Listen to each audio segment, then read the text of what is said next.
How's it going, everybody? And today we want to talk about another struggle for independence movements around the world.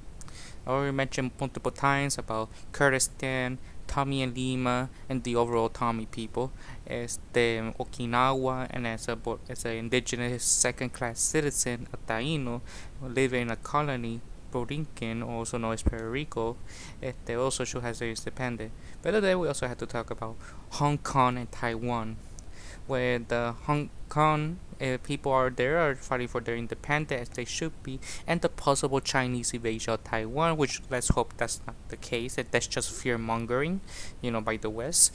But we have to acknowledge that they should have their own independence movement fighting for liberation like everybody else. Throughout the history, Chinese imperialism and colonialism has existed as long as the Shang Dynasty.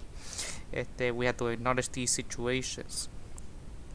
And there's this great article written by Parson Yan that why socialism is Taiwan's only hope for independence.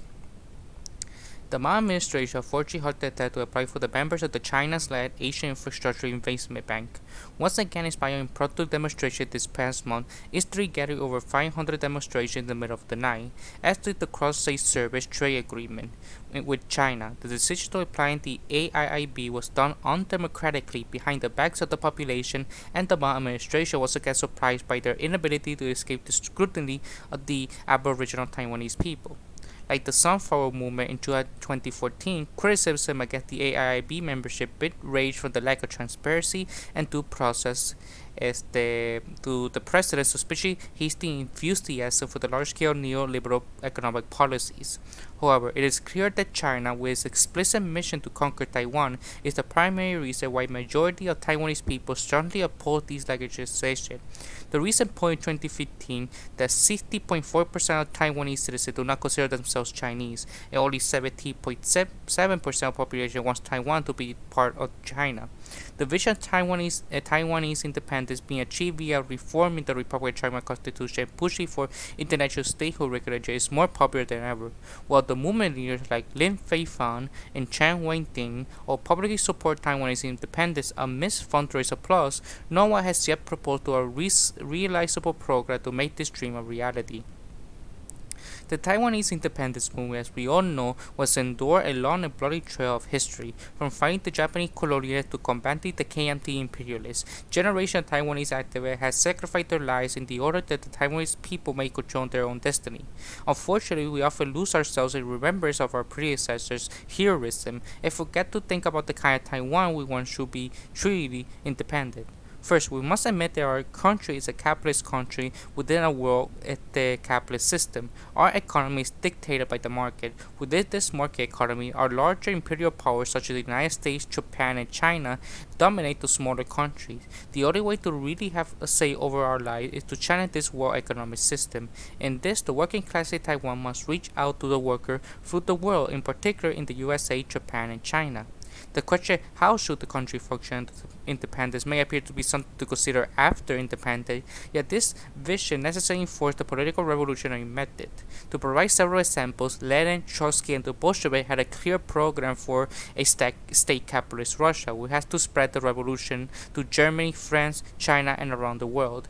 They organized themselves through establishing a solid support base among the Russian proletariat, allowed them to achieve the impossible, ending centuries of Tsarist and establishing a regime that was one way to genuine democratic and participatory democracy until it was derailed by the rise of Stalinism after the death of Lenin. Stalin reversed the policy of Lenin, which has provided for the highest expression of individual social freedom in Russia, unless you're a labor worker. It is up to that point in history, in fact, arguably the present day. Nelson Mandela wanted a society of racial equality and so was able to build a large coalition of anti-apartheid activists. Mandela even accepted white members of the African National Congress to peacefully and fundamentally end apartheid in South Africa, although he failed to end the true root of the division within South Africa, which is the capitalist system, and today South Africa still suffers from even more acute economic inequality. Returning to the current state of Taiwanese independence movement, we find many groups with district programs all calling for a de jure independence. They range from organizers of the anti-AIIB protests, who issued press release with decidedly Marxist critique against the new financial institution, to Taiwanese Solidarity Union, who advocate for a separate labor compensation standard for foreign workers in Taiwan. We also should not forget that sharply anti-Western grand sentiments instigate the populist wing of the Democratic Progressive Party during the Chen administration, which unfortunately subside in the Taiwanese context. Nationalism appears to be embraced by both the radical left and the far right, which one of these perspectives can lead to a genuine independence for Taiwan. Right nationalism is easy to reject on both cultural and economic grounds. Cultural and ethnic nationalism not only is a definition of chauvinism, but also makes no logical sense in a cosmopolitan diverse country like Taiwan. It also makes no sense for economic conservatism to be pro-Taiwanese independence, lest they delude themselves that they can profit from Western independence on US or Japan, or a utopian imagination that imperialist China that can be friendly with the independent Taiwan. Unfortunately, right-wing nationalism in present-day Taiwan finds little audience. The Taiwanese people are too smart for that stuff. Is left-wing nationalism and patriotism in Taiwan a valid solution? As the bourgeois DPP, corrupted by their capitalist concerns, lessened their pro-independence stand and bowed to Xi Jinping, the voice of independence now mostly comes from leftist student activists. Leading figures such as Lin Feifan and Chen Wen-ting, a prominent group such as the Restoration of Taiwan Social Justice, have all advocated for a de jure Taiwanese independence and general leftist policy. More expressly, they even employ Marxist terms such as capitalist overproduction, financial bourgeois class, and so on to critique not just the AIIB but existing international financial institutions in general. Here we are witnessing a abundant trend of correctly critiquing the global economic superstructure from the starting point of labor. The problem with the present state of Taiwanese left, like I mentioned before, is that concerning new political parties in Taiwan is that there is no concretely articulated program that can lead to Taiwanese lasting independence. Vaguely calls for a transformation of justice and decolonization are habitually invoked for a clear proposal how these can be achieved. Groups such as Professor Say Ting Queen's Referendum League calls for a referendum of the issue of de jure independence. They are sure their goal can be achieved should truly fair and just randomly be held. Nevertheless, despite the fact that the referendum laws in Taiwan has some serious flaws that benefit the establishment, how can people like Professor Say be so sure that a referendum will come out in favor of independence when the Taiwanese electorate has voted for the KMT president and legislation twice? People who want to achieve de jure independence via democratic means certainly have right on their side, but reality is that the Taiwanese electorate is still aware of the irrationality of the Chinese government and the ever-present security threat it poses to the people of Taiwan. Activists chose to ignore that this fact present a fatal flaw in their program. Unfortunately, the referendum is perhaps the closest to the concrete proposal of how de jure independence can be achieved. If the most student activists at best call for simple reform in the Constitution and wishfully think that the American imperialists will unconditionally back the idea, or the worst engage in an overly academic, abstract discussion of generating civil nationalistic sentiment within Taiwan to make a majoritarian decision of de jure independence possible. None of these plans or action root themselves in material reality, but these somehow enjoy mainstream attention in the Taiwanese left. Taking a step back, one can see an even more disturbing picture. The movement for independence is in effect of the defensive. The explosion of support for Taiwanese independence do not happen prior to the sunflower, but is a rare reaction to the hasty attack path by the CSSTA and Xi Jinping repeatedly vocalizing goal of unifying Taiwan and China. This is the reason why, despite the ambiguity of pro-independence sentiment we see in Taiwan, real political forces who claim to represent the left, such as the DPP, are still distancing themselves from independence, and no concrete progress developed other more realistic cries to date. This situation reflects true reality that the Taiwanese left need to seriously confront. First, it still lacks true political power in Taiwan within the existing bourgeois system. Second, there is no isolationist solution that leads to an independent Taiwan that is guaranteed to last. Socialism is the only way. The chief reason why Taiwanese independence still resonates in the margins of Taiwanese politics despite wide support is because Taiwan's capitalist social political system, the KMT pro-capital stance to the point of selling out the countries, is honest and obvious, but the TPP is also slowly bowing to China's military influence. This is because even the staunchest DPP bourgeois benefactor cannot resist the prospect of making millions from the Chinese. For example, two of the biggest the Tycoon supporters, Evergreen Group Chairman Chen Xiangfan and Far Eastern Group Chairman Douglas Hu has repeatedly supported President Wang's re-emphasis of the 1992 consensus. The KMT's party-to-party agreement with the CCP and the One China policy should hardly be surprising. Xiang publicly met with Chinese officials and committed to invest heavily in China, while Su has owned lucrative companies in China, such as Asian Cement. The capitalist system is intended to serve capital, not society. Therefore, with all the obscuration of quote-unquote democratic politics that Taiwan currently has, we see large transnational businesses like that of Terry Gou being the most benefited. We can see this translate into our social values as well, such as the unfortunate prevalence of the phrase democracy doesn't feed you, implying that only money does. It's a popular trope in Taiwan. This author is uninterested in making ethical condemnation of this cultural trend, but merely wants to point out that the system designed to serve capital only hears the voice of capital, not the people. This is also not news to most Taiwanese or people all over the world. We all know that large private interests have an unchecked amount of influence over our politics and already relinquished their influence in serving to communal interests, yet somehow everyone just accepts this as a fact of life.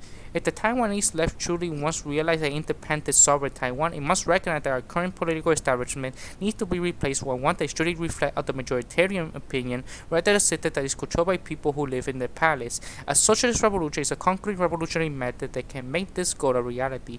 Socialist internationalism involves an unequivocal vocal orientation to the most economically powerful and numerous class, the working class. In Taiwan, the working class not only produce all the wealth of society under their employment of the ruling class, but also constitute over 55% of labor force in private sector alone. Anyone who claims to be a leftist has to recognize the enormous potentiality as well as extreme exploitation of the Taiwanese working class faced every day. A leftist should be advocate of the workers, explain to them clearly why Taiwanese independence of a socialist basis is not only morally just but also beneficial for the workers, as it will prevent them from being exploited by both Chinese and Taiwanese and Japanese and even Okinawan capitalists. Thus, a socialist revolution will lead to a truly democratic society that carries out the majority's wishes, Taiwanese independence. A second advantage of a socialist revolution is to achieve independence is that it will make Taiwan out of intellectual obscurity and inspire leftist movement all over the world. And at present, the world mainstream media woefully underreports Taiwan despite the integral role Taiwan plays in the world economy. Taiwan's status as a de facto state is often portrayed by Chinese-led media efforts and minority separatist movement. This is why the majority of the world's government do not and will not support independent Taiwan. A successful worker-based socialist revolution will put Taiwan at the front line of every labor-based news media to show markets all over the world that the workers in Taiwan have successfully broke from their chains, which will certainly garner the attention of workers worldwide, giving Taiwan the popular support it never enjoyed. A successful socialist revolution in Taiwan will also inspire the much oppressed Chinese proletariat, inspire them to rebel against the brutal wage slavery of so-called Chinese Communist Party has put them out there. A socialist revolution is an effective way for Taiwan to reach out the world. It is important to remember that socialism cannot be built in one country alone, especially on the size of Taiwan. Workers taking power in Taiwan will be signal for workers everywhere that a different society is possible. Chinese workers and workers throughout Asia and the world will look to a workers' republic as a sample how to follow link up. Although I disagree with the republic, or personally, I prefer a truly decentralized confederation federalism. Finally, only a socialist system can successfully safeguard the democracy from the influence of capital. The TPP suffering stance of Taiwanese independence is unfortunately inevitable, just like what happened to Puerto Rico. During the first 20 years, when they have their own political party you can vote on when it comes to Congress, not the governor, the Union Party was a pro-socialist, pro-independence party. During the first 20 years of its history of people allowed to vote their congressmen, they were the dominant position. But over time, when they started to abandon socialism and started to embrace capitalism, they also rejected independence. Due to the fact that the primary constituents are not the workers but the Taiwanese bourgeois who happen to dislike the KMT, should a working class revolution succeed, the entire popular struggle will no longer be swayed by the influence of capital. A living example of our time is Venezuela. Hugo Chavez, until his death in 2013, was able to nationalize significant sectors of the economy and use this wealth to vastly improve the country's infrastructure and education system. He went even further. Instead of placing the nationalized industry under the control of bureaucrats, he placed it under workers' control. To be sure, a Venezuela revolution achieved much in its inspiration because Hugo Chavez was a Trotskyist, but it was not complete. More than 60% of the economy is still in the hands of capitalists who constantly sabotage the government. Also, the bourgeois state apparatus has not been dismantled and replaced with workers' council. This has also allowed the capitalists to create chaos and threaten a revolution. Hence, the country's media is still controlled by the capitalists, and there have been a number of attempts via both elections and coups to overthrow the government. But despite all this, the Venezuelan population continued to come out and support the Chavista program every time there is an attempt to thwart it.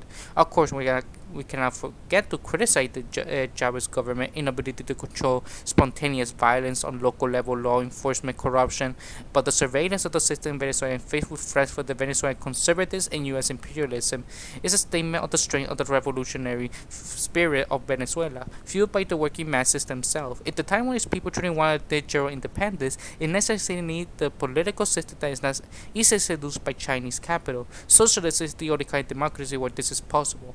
The story of Taiwan is a history of being trampled under imperialism, colonialism, and military dictatorship. The Taiwanese people, while resilient survivors, are forced to suffer in silence. If the working people of Taiwan really want to be the master of their own fate, they necessarily need to place this facade of democracy, which is a handful of people make all the decision, with a truly majoritarian one. The clock is ticking, and Chinese imperialists are advancing once again. It is time for the workers of Taiwan to rise up against imperialism and capitalism all in guise.